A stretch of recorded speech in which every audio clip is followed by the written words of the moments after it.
Hi, Bashar. And to you, good day. Thank you so much for the knowledge that you bring. And for allowing us to reflect back to all of you what you already know. So I have 3 questions.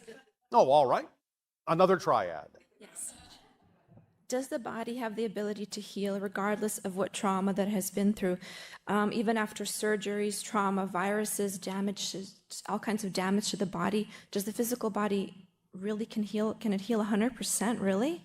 Yes. Now, again, you are talking about the idea of quote-unquote circumstances that are relevant to what theme you are exploring.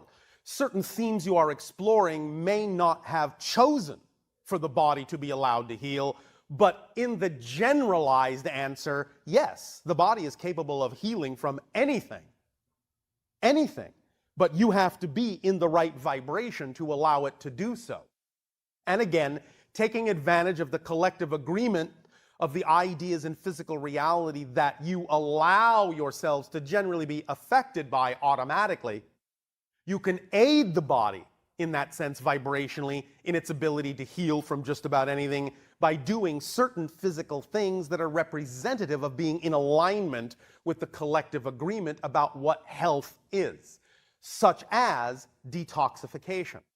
Because if you live in an environment that you actually believe to be toxic, your body is absorbing those toxins. Those toxins lodge in your cells.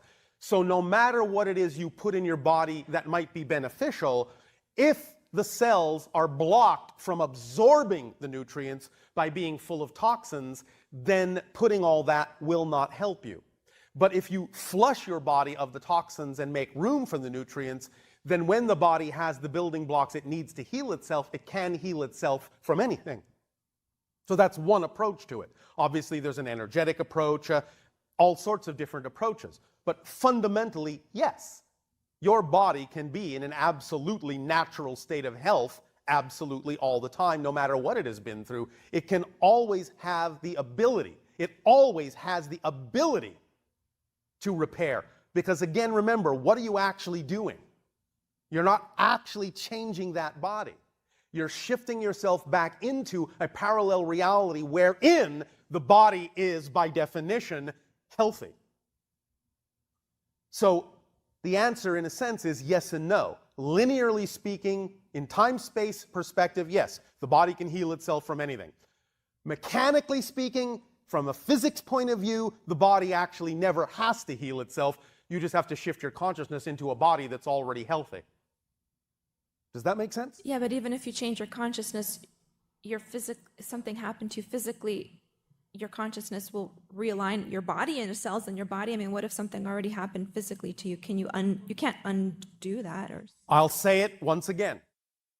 The body that is injured is one body in one parallel reality. The body that is healthy is another body in another parallel reality. So we take on new bodies and others? Yes. So you're saying I'm going to be a different physical body When tomorrow? I talk about the idea that you are shifting through billions of parallel realities every second, I am saying that everything is different, including your body. Because that's just a projection. It's part of the projection of the parallel reality. I'm not saying your original body is moving through parallel realities. I'm saying your consciousness is shifting into the body that's already in that parallel reality. See the difference? Yeah. Are you sure? I mean, it's kind of hard to understand this concept. It is? A little bit, yeah. Okay, well, so one moment. Do you drive an automobile? Yes. All right. You are the consciousness. The car is your body. Mm-hmm. Now you take a trip to another country and you rent a car. Same consciousness, different body. You're in a different reality. What's so hard to understand about that? We can do that in a lifetime. We can change that. You are doing it all the time, billions of times a second. You're doing it so fast you don't know you're doing it. That's what we're telling you. Become aware of the fact that you're actually not the same person, literally, physically, from moment to moment, and you will start to understand that the person you are right now can be anything you choose to be, because you can choose what parallel reality to shift to by design and by definition, and you will thus then, by definition, simply be the consciousness looking out of the eyes of the body that's already the version of you that is already in that parallel reality, in the same way that when you go to another country, you're driving a car that's already in that country. Mm-hmm. Okay. Same idea. Does that make sense? Yeah, that makes more sense. Take me literally. Take me literally. This is actually literally physically happening, because physical reality is just an illusion anyway. Your physical body isn't real. Your experience of it is real, but it's just a projection of your consciousness anyway. Make sense? Yes. Does that help you? Yes. Yes. And does that help you? And does that help you? And does that help you? Yes. Thank you. Okay. Illness, I'm assuming it's chosen before you come into this world, or is it Not attracted? always. Not always. Again, remember, we are now speaking linearly, colloquially, just to have the conversation. Sometimes there are things set up, as you would say, linearly, before this life, that may be the way you feel you need to explore a certain theme. Sometimes you leave it open to how the theme will be explored. And if you find yourself gravitating toward belief systems that by definition would simply automatically attract disease, dis-ease, then you may allow yourself to fall into that experience, just because that's one of the things that might have been the result of simply going down that path. It doesn't necessarily have to be decided beforehand, although the theme of exploration may have been decided, but the expression of that could have been done in any number of ways. So it just depends on what it is you have chosen to explore as to how specific the choice has to be. Sometimes things are planned to the second. Sometimes they're left very general, just as a way of saying, well, it could be this, it could be that. As long as it allows me to explore the theme I wish to explore, it could be a disease, it could be an accident, it could be finding something, it could be any number of different things. It just depends on how you wish to have that experience. Make sense? Yeah. So in that sense, like, it's not necessarily attracted or not necessarily a response to resistance. It's just you wanted to grow, and that was your opportunity to grow. It could be that, but you have to be able to tell the difference by exploring what it is you're getting out of it. That will usually tell you why that happened, and whether it was simply a choice of the moment or the result of a resistance or something that you had probably planned, and so on and so forth. But the bottom line is, in any event, no matter what the causation in terms of the original choice, no matter how you brought it to yourself, the bottom line is really, what did you learn by having that experience? Because that's what will allow you to shift to something else. Once you learn the lesson, there's no reason for any condition to stick around. Make sense? Yeah, so in that sense, it's like, if this was a life theme or it became a life theme, it can totally be changed and resolved once I've learned the lessons that it was supposed to teach me. Yes. And the way to let go of it is to stop your belief system that you have to have this in your life and just move forward. To not resist it, to not devalue it, to not judge that it shouldn't be there, because obviously it is there. So if it's there for some reason. So if you accept that it's there for some reason and learn what it is you need to learn, then it will have done its job and it will go on its way. Nothing sticks around that's already done its job. It's only resistance to it that makes it stick around, because you're refusing to allow it to do its job by saying it has no part in your life, when obviously if it's in your life, it does. Okay. Make sense? It makes sense. And then last question, when you're physically feeling something, I don't know if you have this experience, but when you feel pain or discomfort or fatigue or something, it's in your body. How do you not feel it? I mean, it's just really impossible. I know you may not have a body. Nothing is impossible, first of all.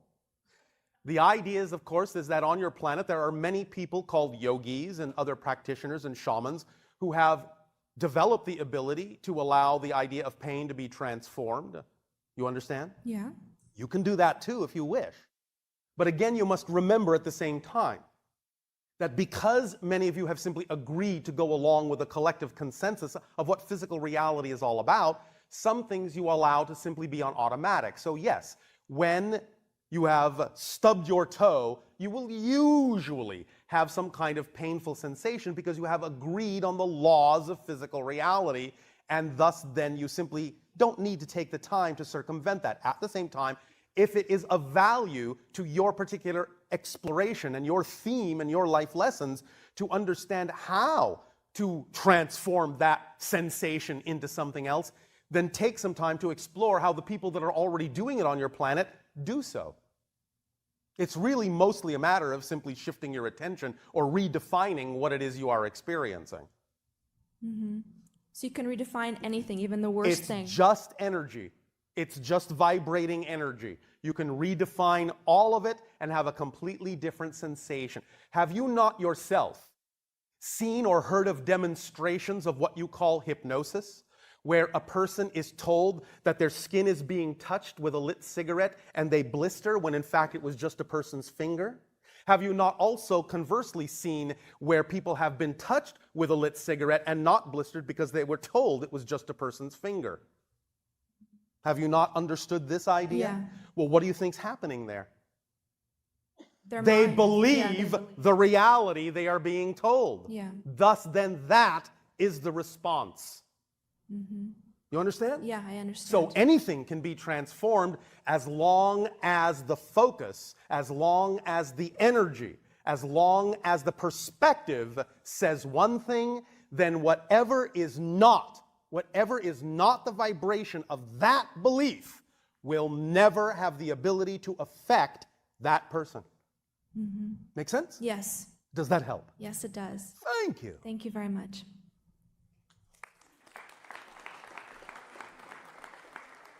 Please remember, this is just simple physics. That's all this is. And more precisely, not only is it just simple physics, it's simple physics. It's not that complicated. Once you understand the nature of the structure of consciousness and existence, it all makes sense. Hello, Bashar. And to you, good day. I understood you talking about different levels of consciousness when I'm viewing myself as my old me that I am now versus the visualization of me, my ideal of, Yes. of how myself is. Yes. And I can viscerally feel the difference between the two. All right, good. But I get stuck mentally for myself. How exciting. I find myself more often than not Yes. vibrating at that lower self that I don't want to be. Why are you choosing that? I don't know. Well, but that's the question. Because remember, what did we say about habit and pattern? When you say to us, I find myself or I have a tendency to, those phrases simply really mean I'm choosing for my own reasons that idea, that vibration, that reality. So the question to ask is, what would I have to believe is true about my relationship to this thing in order for me to choose that vibration, that idea, that reality? Find out what the definition is you're buying into that makes that seem like the preferable choice. Listen, you all have the same mechanism of motivation. You all are motivated by exactly the same mechanism. You always, and I mean always, and I mean unerringly, absolutely always, without exception, always move in the direction of what you believe to be more pleasurable, more positive, and always move away from what you believe to be more painful and more negative. Always. So the question is, if you understand that that mechanism exists, yet you find yourself choosing things, find yourself doing things that are representative of non-preferable, painful things, that should tell you something immediately. What it tells you is, you have somehow attached to the thing that you say ought to be more pleasurable, something that makes it seem less pleasurable than the thing you keep choosing, no matter how painful it is. Find out what that definition is you have attached to the thing you keep choosing that makes it seem like the more pleasurable choice. For example, we often use this analogy. We know that on your planet, your children are often taught very contradictory, very polarized belief systems. Love of money is the root of all evil. If you don't make a lot of money, you're a failure. How do you reconcile those two beliefs? So the idea is you often have beliefs that are at war with each other. So if you realize, one day you wonder, why can't I attract abundance? You suddenly remember, because I was taught that if I love money, I'm an evil person. Well, it's more important to me, more important than money, to not be a bad person. So if I continue to believe that money makes me bad, I will always keep money at bay. Always. Because that's my preference, to not be bad. But if you realize that you've linked that belief to the idea of money, then you can say, oh, wait a minute, that makes no sense. I can have money, I can be totally abundant in many ways, and I know that doesn't mean I have to be a bad person. Once you dissociate, once you unlink those contradictory, polarized beliefs, then you can realize you can make different choices and that they will stick, because you no longer have an overriding belief that you must choose this over that, because you've attached belief systems to them that are really representative of what you prefer, even though they may be contradictorily attached to opposing beliefs. Do you understand? Yes. Does this help you? Yes. So find out when you choose something. First of all, recognize it is always a choice. Like we said, if it's conscious, it's a choice. A habit is unconscious. A pattern is unconscious. If you're aware of it and you say, well, I recognize that I keep choosing, I recognize I have a tendency to, I recognize that, then you're aware of it. And so it's a choice. Own it. It's a choice. All right, I'm making a choice to choose something I don't prefer. Why would I do that? Then you can start finding out, what would I have to believe is true about this thing, about my relationship to this thing, to keep choosing it when I know I don't really prefer it? What would I have to believe is true about it? Then let yourself communicate with those portions of your consciousness that have the answer. If you be quiet and really investigate it, you'll get an answer, either internally or through synchronicity in your outer reflected reality.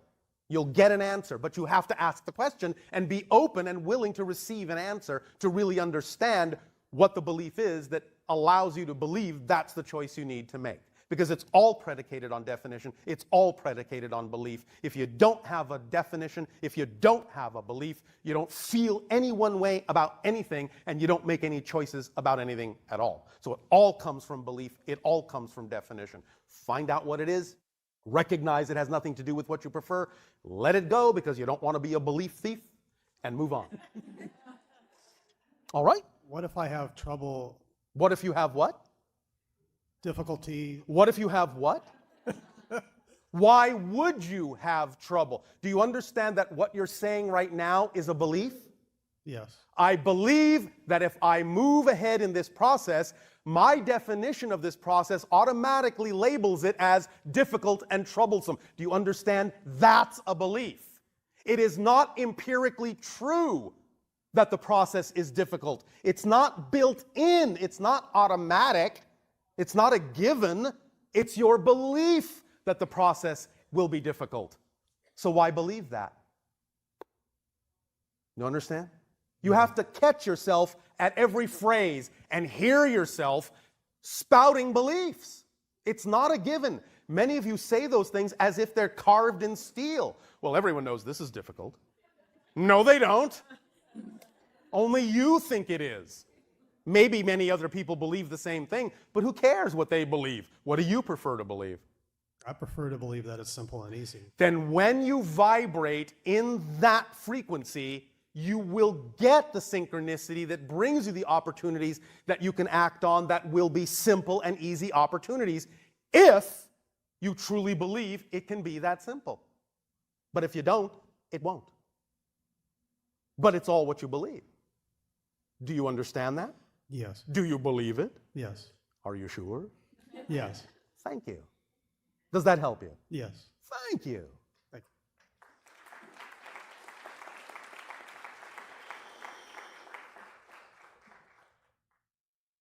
you. Hi, Bashar. And to you, good day.